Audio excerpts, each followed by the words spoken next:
আসসালামু আলাইকুম। তো আজকে আমি বানাবো ঘরে থাকে কিছু সামান্য উপকরণ দিয়ে এক অসাধারণ রান্না, যেটা আপনারা ভাত বা রুটির সাথে খুব মজা সহকারে খেতে পারেন। তো এখানে আমি নিয়ে নেব কিছু পেঁয়াজ কুচি, আলু কুচি, আটা, আপনারা চাইলে বেসনও নিতে পারেন, এবং নুন ও মরিচের গুঁড়া। এটা দিয়ে ভালোভাবে মেখে নিব। এবার আমরা এটাকে আলু পকোড়ার মতো করে ভেজে নিব, লাইক আলুর পকোড়াই। এটা হালকা ব্রাউন কালার হয়ে গেলে যখন বুঝতে পারবো মুচমুচে হয়ে গেছে, ভেতরটা হয়ে গেছে, তখন আমরা এটাকে তুলে নিব।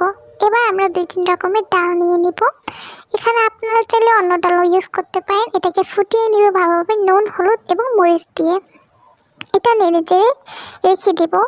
এদিকে আমরা ডালে ফোড়ন দেওয়ার জন্য কিছু পেঁয়াজ কুচি, আদা কুচি এবং রসুন কুচি, আপনারা চাইলে কালো জিরাও দিতে পারেন। এবার এটাকে ভালোভাবে নেড়ে চেড়ে নেব।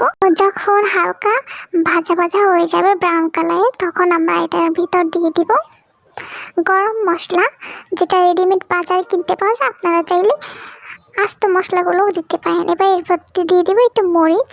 এবার ভালোভাবে নেড়ে চেড়ে আমরা এটাকে তুলে নিব।